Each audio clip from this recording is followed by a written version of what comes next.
¿Escucháis?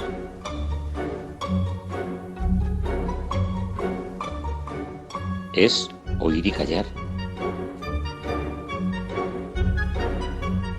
En Ñ Radio.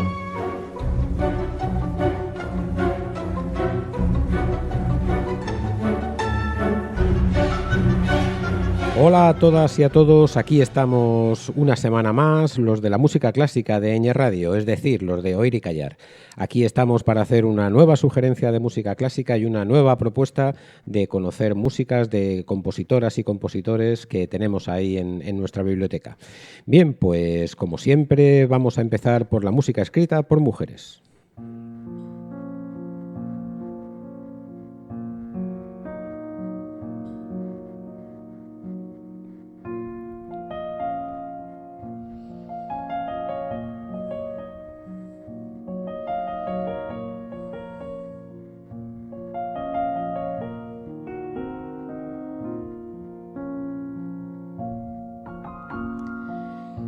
Y la mujer que vamos a no a descubrir, sino a recordar en el día de hoy es una mujer de la que ya hemos hablado. Si lo recordamos, Elfrida André, que es el nombre de esta sueca compositora de la que vamos a oír músicas hoy, es una mujer que ya presentamos un poco su vida y sus hazañas. Las contamos en el podcast número 28, que está colgado en nuestra página de iVoox, de Oír y Callar. Allí hicimos una más amplia semblanza de su biografía, como digo, y hoy lo que vamos a hacer es oír una obra suya. Vamos a oír su segunda sinfonía.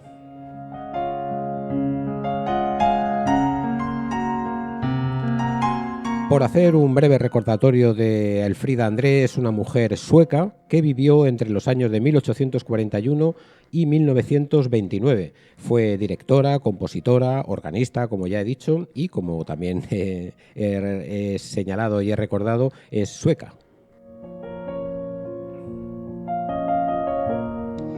En su país fue tanto conocida por su profesión musical y también por ser defensora a ultranza de los derechos de la mujer.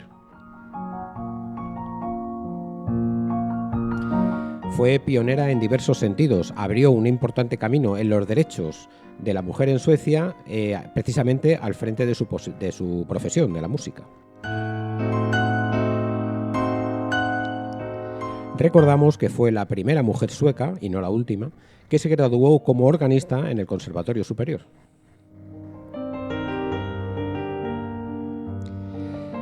La obra que vamos a oír de Elfrida André hoy es su sinfonía número 2 en la menor. Fue terminada en el mes de agosto de 1879, motivo por el cual la Orquesta Sinfónica de su ciudad no la pudo interpretar, ya que esta orquesta se fundó unos años después.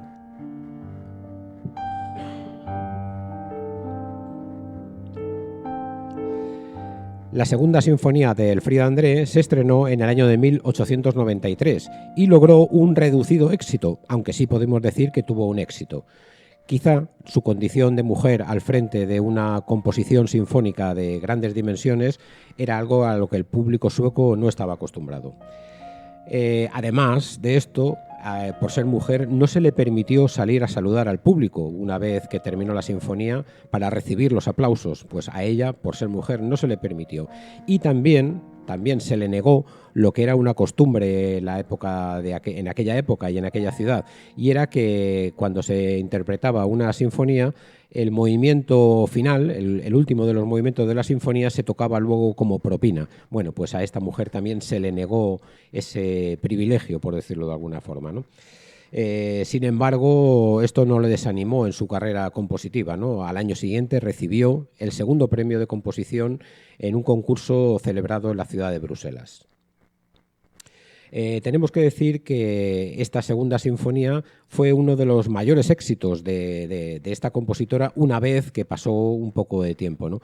Y ya, como decimos, una vez que este discreto éxito que tuvo en su estreno, pues fue pasando poco a poco por diferentes escenarios y por diferentes ciudades, y esta segunda sinfonía pues tuvo ya un muy buen reconocimiento, ¿no? En concreto tuvo un estreno en la ciudad de Dresde en 1904 que le otorgó ya pues las mayores glorias y los mayores calificativos que ha tenido esta sinfonía. También hemos de recordar que Elfrida André fue, como he señalado al principio, una defensora a ultranza de los derechos de la mujer, ¿no? Y esto lo hizo a propósito de las lecturas y del conocimiento del filósofo inglés John Stuart Mill, del que tomó el tema del perfeccionamiento de la feminidad como uno de los leitmotiv que inspiró la lucha por la liberación de la mujer del Frida André. Tenemos también que señalar que fue considerada como una composición de máximo esplendor en esta época de final del siglo XIX, ¿no? Primero por la calidad que tenía la música, eso no cabe ninguna duda, y luego también porque no existían un gran predicamento de obras orquestales de grandes dimensiones en la Europa de aquella época. Sí que había algunas, ¿no? Y las hemos recordado a lo largo de este programa, ¿no? Y esas, bueno, pues las hemos ido conociendo poco a poco y seguiremos conociendo poco a poco estos trabajos sinfónicos de algunas mujeres, ¿no? Pero digamos que este fue uno de los primeros que abrieron esa necesidad de hablar de las mujeres como compositoras de grandes formatos.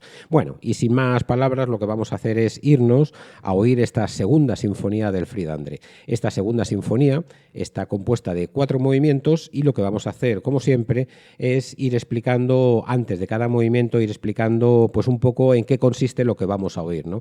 Tenemos que recordar, estamos en una época de pleno romanticismo y de un desarrollo de la orquesta sinfónica ya pues con un número de intérpretes encima del escenario pues muy, muy notable, ¿no? Ya no estamos con esas orquestas reducidas de finales del clasicismo, sino que estamos ya pues en la época en la que ya empezaban a componer y que poco después iban a empezar a componer, ¿no? Bueno, pues los grandes sinfonistas, Johannes Brahms, que ponían ya sobre el escenario un número importante de músicos, de gente tocando instrumentos, ¿no? Encima del atril, como se podría decir de una forma vulgar, ¿no? Bueno, pues vamos a analizar un poco el primer movimiento y después vamos a oírlo de una manera completa. El primer movimiento tiene un aire moderato y después de una introducción lenta de los instrumentos de la orquesta nos presenta el primer tema, que es un tema muy al estilo de la música de Mendelssohn, es decir, de un romanticismo muy académico. Vamos a oír este primer tema para que luego lo recordamos.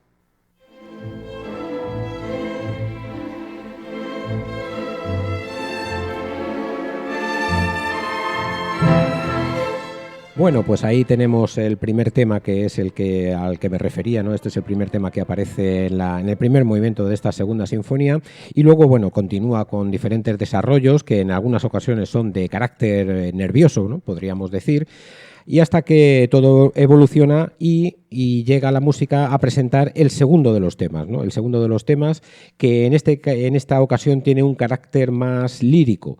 Es un tema con amplias líneas melódicas que se desarrolla de una forma más lírica. Vamos a oírlo también.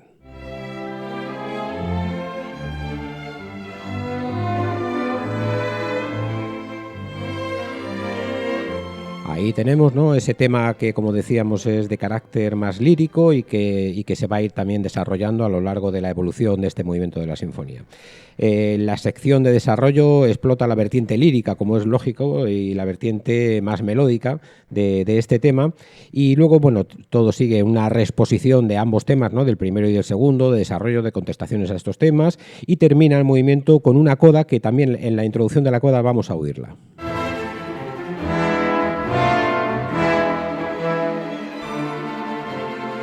Esto es, esta coda que es más de carácter conclusivo y que parece que nos va a anunciar el final del movimiento. Bueno, pues yo creo que ha quedado bien definido cómo van a ser los temas que vamos a oír en este movimiento. Ahora vamos a oír el movimiento completo.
El segundo movimiento tiene un aire andante y se basa en un tema lírico teñido de melancolía. Vamos a oír este tema.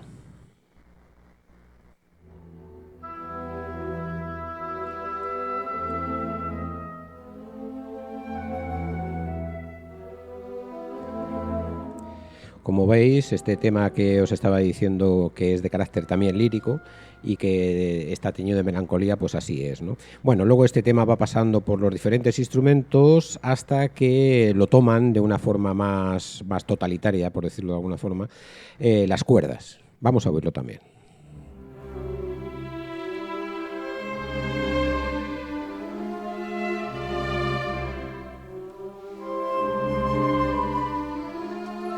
Ahí lo tenemos, ¿no? Como hemos oído, las cuerdas toman el protagonismo en la elaboración del tema.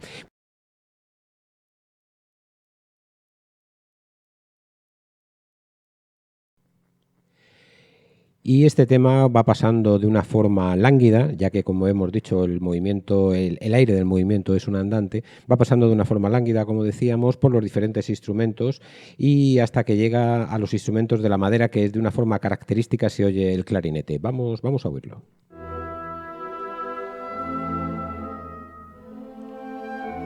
Bueno, ahí lo teníamos como estos instrumentos, bueno, iban repitiendo este tema que se va desarrollando con este aire durante todo este segundo movimiento. Bueno, pues ahora vamos a oír el movimiento completo.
El tercer movimiento, y como manda la tradición, desde luego, es un scherzo. Este es un movimiento de carácter rítmico y ligero y que tiene un tema muy característico, que vamos a oírlo también.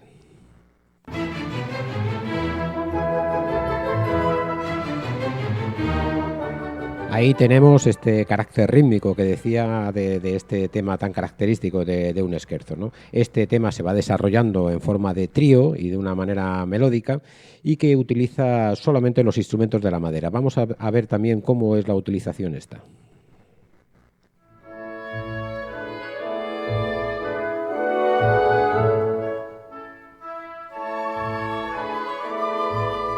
Bueno, pues ahí vemos cómo flautas, clarinetes, oboes y fagotes hacen esta elaboración en trío de este tema melódico de este scherzo. Bueno, pues ahora vamos a oír el movimiento completo.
El cuarto y último tema de esta segunda sinfonía del Fried André es un allegro risoluto.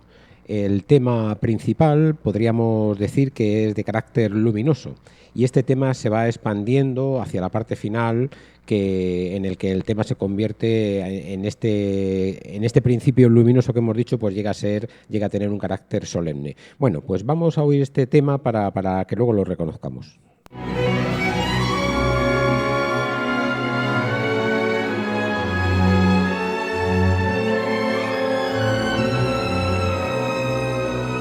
Bueno, vemos ahí como ese tema que decía que en la primera vez que aparece tiene ese carácter luminoso, luego vamos a oír cómo va evolucionando durante todo el movimiento y llega a tener un carácter, como decíamos, solemne. La obra finaliza con una coda, que también es algo muy habitual en la época y que, como no podría ser de otra forma, tiene un carácter decisivo y terminante, ¿no? Vamos a oír cómo empieza esta coda.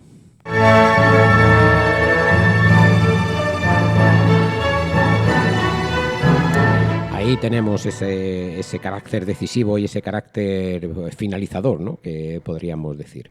Bueno, pues vamos a oír el movimiento entero.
Bien, y hasta aquí esta segunda sinfonía en la menor del Frida André. Es una delicia, desde luego, escuchar una obra sinfónica de esta envergadura, y también es una pena que nuestros programadores de las orquestas, de nuestras orquestas sinfónicas, pues no tengan más en cuenta este tipo de músicas, que raramente las oímos desde luego en la programación. Es cierto que se ha rescatado esta música, que estaba en el olvido, pero se ha rescatado poco. Esta música merece ser mucho más escuchada, ¿no? Nos gusta mucho oír las sinfonías de Brahms, de Mahler, de Beethoven, de Haydn, de Mozart. Claro que sí, claro que nos gusta oír esas sinfonías, pero también queremos oír en las programaciones de nuestras orquestas estas sinfonías también, que son una delicia escucharlas. Bueno, pues nada, un llamamiento más que hacemos desde aquí a todo esto. Bueno, y vamos a continuar con nuestro programa, y para ello, bueno, pues primero vamos a recordar, ¿no?, que Julia está en la mesa de sonido, que Fernando estoy al micrófono, pues haciendo este nuevo programa, y que estamos encantados de que así siga siendo. Y también recordaros que estamos abiertos a vuestras sugerencias, peticiones, dudas, preguntas, críticas, en fin, cualquier cosa que nos queráis decir en nuestra línea, el 641 19829. Bueno, pues vamos a seguir con nuestro programa, como decíamos, y en esta segunda parte del programa vamos a oír una sonata para piano de Ludwig van Beethoven. Vamos a ir una vez más a la música de Beethoven, que como ya vais viendo es uno de los grandes músicos preferidos por mí, y yo creo que también por muchos. Bueno, las sonatas de Beethoven desde luego son como un hito en la evolución de la música romántica, sobre todo, ¿no? Y bueno, y como estos hitos, pues vamos a ir acudiendo a ellos para ver cómo ha ido evolucionando la música a lo largo del siglo XIX. Oímos ya una sonata de Beethoven al principio de nuestra serie de programas, y ahora pues vamos a oír esta, ¿no? En concreto vamos a oír la sonata número 21, que es el opus 23, está en do mayor, y es la llamada sonata Waldstein de Beethoven. Bueno, esta sonata Waldstein, que en Francia se conoce como la Aurora, pero en todo el mundo se conoce como la sonata Waldstein, fue compuesta por Beethoven en 1804. ¿Y por qué se llama Waldstein esta sonata? Bueno, pues está muy fácil, ¿no? La partitura está dedicada al conde Ferdinand von Waldstein de Viena. Bueno, pues ya está. Ahí está el por qué esta sonata se le llama así, la sonata Waldstein. Está considerada como una de las tres grandes sonatas del periodo medio de composición de Beethoven, ¿no? Este periodo medio que nosotros hemos llamado en dar la época heroica de Beethoven, ¿no?, cuando Beethoven compuso su tercera sinfonía, y que también coincide cuando Beethoven empezó a tomar conciencia de esa enfermedad terrible que le aquejaba, que era la sordera, ¿no? La inspiración para escribir esta sonata, que es una de las más exitosas del grupo de 32 sonatas para piano de Beethoven, esta inspiración llegó porque Beethoven en el año de 1803 adquirió un piano de una casa francesa, de unos constructores franceses, que era la casa Erard, y este piano sustituyó a un piano antiguo que él tenía, que era un piano vienés de la casa Walter, ¿no? Este piano francés que le había llegado nuevo, bueno, pues despertó una inusitada ilusión en Beethoven, porque este piano lo que era un instrumento que tenía un registro más amplio, ¿no? Alcanzaba mayor número de notas, ¿no?, por arriba y por abajo, ¿no?, por los agudos y por los graves. Tenía un mecanismo más sólido, con lo cual podía ejercer mayor fuerza sobre el piano, ¿no? Y además, además de todo esto, pues el sonido resultante era un sonido de más volumen, no solamente de más fuerza, sino que también tenía más volumen. Bueno, como os podréis imaginar, este piano entusiasmó a Beethoven, le gustó muchísimo, y rápidamente su forma de componer se vio condicionada por la aparición de este piano, que él consideraba que iba a ser una evolución tecnológica que no iba a afectar solamente a esta casa que construía Beethoven, ¿no?, sino que luego todas las casas que empezaban a construir pianos en aquella época, pues lógicamente iban a hacer un poco lo mismo, ¿no? Iban a adquirir o iban a desarrollar tecnologías en el piano que tuviesen mayor fuerza, mayor amplitud de sonido, mayor espectro de notas por los agudos y por los graves, como efectivamente así ha sido, ¿no?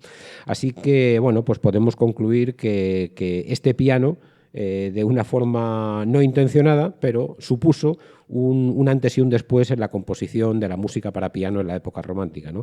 Y este antes y después lo puso Beethoven con esta sonata Waldstein, que es, bueno, que ahora la vamos a oír y que ya veréis cómo Beethoven desarrolla todo esto que estábamos diciendo, ¿no? La fuerza, el volumen, la amplitud de sonidos, la utilización del pedal, en fin, todas estas cosas, ¿no? Bueno, pues Beethoven, que ya empezaba a tomar conciencia, como decíamos, de su sordera, recordamos cuando hablábamos de Beethoven en alguno de los programas anteriores, ¿no?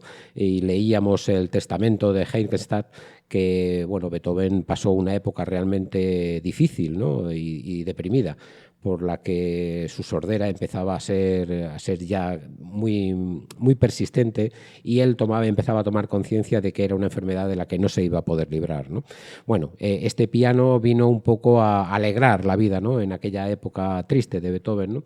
Y no solamente este piano, sino que la época compositiva, esta que llamamos heroica, pues coincide con la composición de muchas grandes obras, ¿no? Hemos dicho la Tercera Sinfonía, pero también decíamos el Cuarto Concierto para piano, también decíamos el Concierto para violín, en fin, bueno, muchísimas obras, ¿no? La Ópera Fidelio, en fin, muchísimas obras de éxito que compuso Beethoven en aquella época y que le han llevado, como no puede ser de otra forma, a la madurez compositiva a la que llegó, ¿no? Podríamos definir que los elementos de la música de Beethoven y que surgen en esta época, no solamente con esta sonata, sino con esta época heroica que decimos, pero que en esta sonata también, pues son la utilización técnica de los elementos que tiene la música, y que no son otros pues que la melodía, la armonía, el ritmo, el volumen, el registro, el timbre, la proporción en la obra, el devenir de las tonalidades, ¿no? Y en la modulación de unas tonalidades a otras, en fin, todo esto es lo que hace que la música vaya evolucionando, y en concreto que Beethoven alumbrase un poco la evolución de la música en esta época, ¿no? También Beethoven llegó a decir que con este tipo de instrumentos, con este tipo de pianos, se podía dar color a la música, ¿no? Que la música podía tener diferentes colores. Eso es algo que luego lo hemos utilizado también, ¿no? Por ejemplo, cuando hablábamos de los pianistas impresionistas, ¿no? De la música que hacía Debussy, en fin, todo esto, ¿no? Bueno, no nos vamos a enrollar demasiado, y lo que vamos a hacer es oír ya la sonata Waldstein de Beethoven, que es la número 21, la sonata número 21 de las 32 que él tiene, y vamos a hacerlo también de la misma manera, ¿no? Al principio de cada movimiento, pues os voy a explicar un poco en qué consiste, y luego lo vamos a oír entero. El primer movimiento es un allegro con brío, y en esta sonata, en este principio de la sonata, Beethoven parece anunciar de una forma esquemática cómo va a ser el tema, ¿no? Y que esta forma también la va a utilizar, por ejemplo, luego en la Quinta Sinfonía, ¿no? que también oímos en programas anteriores. El tema de esta sonata, el tema primero de esta sonata, tiene un carácter rítmico. Y este carácter rítmico es el protagonista, ¿no? Tan solo la melodía, tan solo aparecen unas notas por encima de ese boceto rítmico, aparecen unas notas que podríamos llamar que es el primer tema. Vamos a oírlo para saber distinguirlo.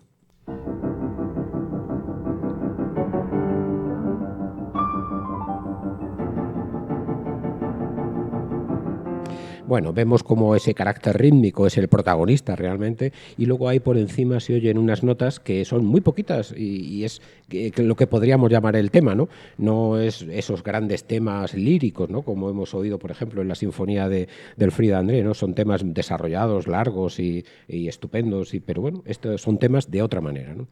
Bueno, este primer movimiento de la sonata para piano tiene un segundo tema, que lo que hace es un contraste brutal, ¿no? entre el principio y el final. Aquí lo que hace es arrancar de una forma súbita un tema que incita precisamente a todo lo contrario, ¿no? A la paz. Vamos a oírlo.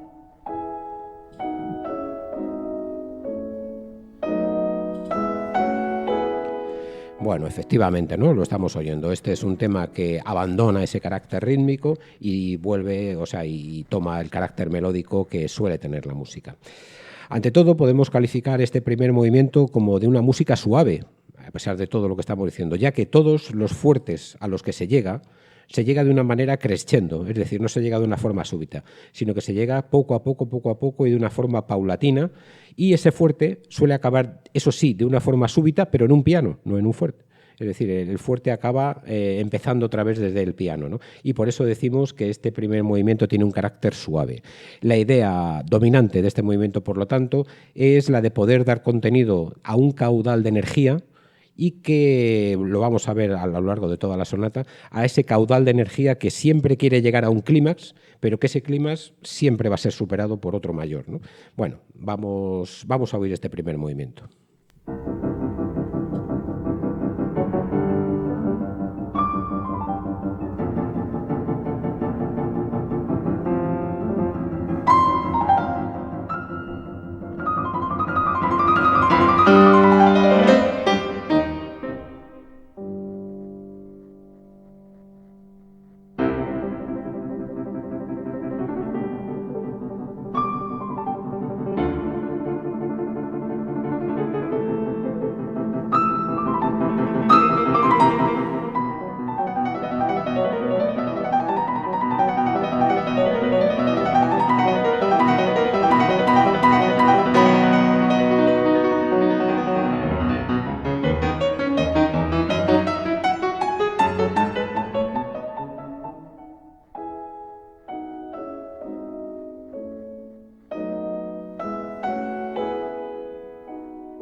El segundo movimiento, bueno, ahora vamos a ir al segundo, pero también vamos a explicar el tercero. Es que el segundo y el tercer movimiento hay que oírlos de una manera continuada, ¿no? La parada entre el segundo y el tercer movimiento estropea un poco lo que es el discurso musical, así que lo que vamos a hacer es oír el segundo y el tercero de una manera seguida, ¿no? Pero bueno, vamos a explicarlo uno por uno. El segundo movimiento es un adagio molto, por tanto es un movimiento de aire tranquilo. Y al principio Beethoven ideó un movimiento que era más largo en duración, ¿no?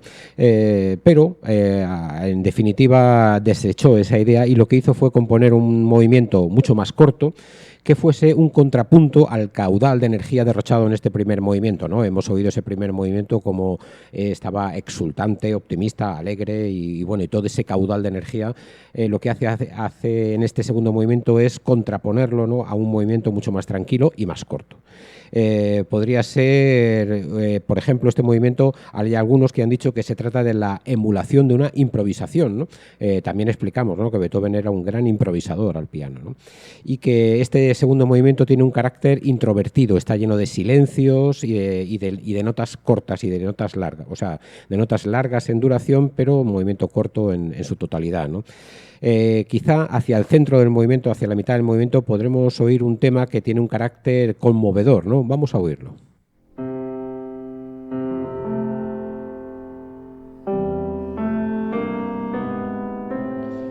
Bueno, vemos ese tema de carácter conmovedor, ese carácter que estábamos anunciando y también ese aire tranquilo que tiene el movimiento, ¿no? Esto lo tiene durante todo el movimiento.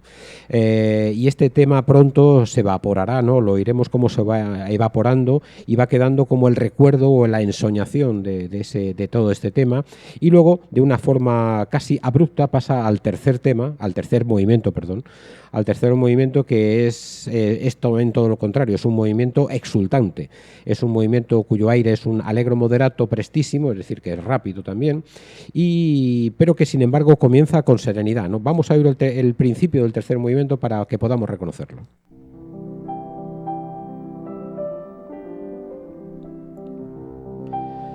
Bueno, vemos cómo se expone el tema de una forma no tan tranquila como el segundo movimiento, pero con mucha serenidad, ¿no? La serenidad es el carácter de este principio del tercer movimiento, pero rápidamente va subiendo hacia los agudos y va buscando un clima con una mano izquierda muy activa, ¿no?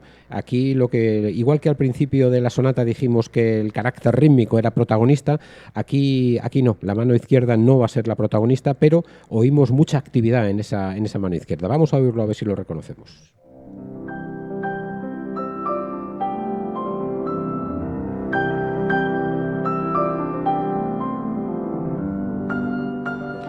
Bueno, vemos como la mano izquierda presuponemos, ¿no?, subiendo y bajando rápidamente, ¿no?, en forma de arpegios, ¿no?, por el teclado del piano y que va haciendo ese acompañamiento característico, ¿no? Bueno, todo esto va creciendo, ¿no?, igual que cuando explicábamos la Quinta Sinfonía, ¿no? Todo esto va creciendo, que parece que ya no puede crecer más, pero siempre hay una vez que Beethoven supera ese que parece que no puede ser más y lo supera hacia un nuevo clímax, ¿no?, de la obra, ¿no? El tema principal es sencillo, desde luego, y se adorna en este último movimiento como de un carácter popular, ¿no? Va cogiendo también características de tema que podrían resonar en la audición de la gente de aquella zona como de carácter popular y de carácter sencillo, ¿no?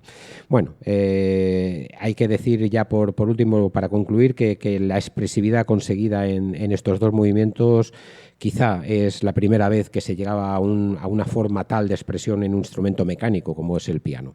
Bueno, pues vamos a oír de forma continuada este segundo y tercer movimiento.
Bueno, y llenos de esta vitalidad que nos deja la música de Beethoven, pues hemos terminado nuestro programa y esperando que os haya gustado, pues aquí estaremos la próxima semana en Oír y Callar en esta sintonía de Ñ Radio con una nueva sugerencia de música clásica.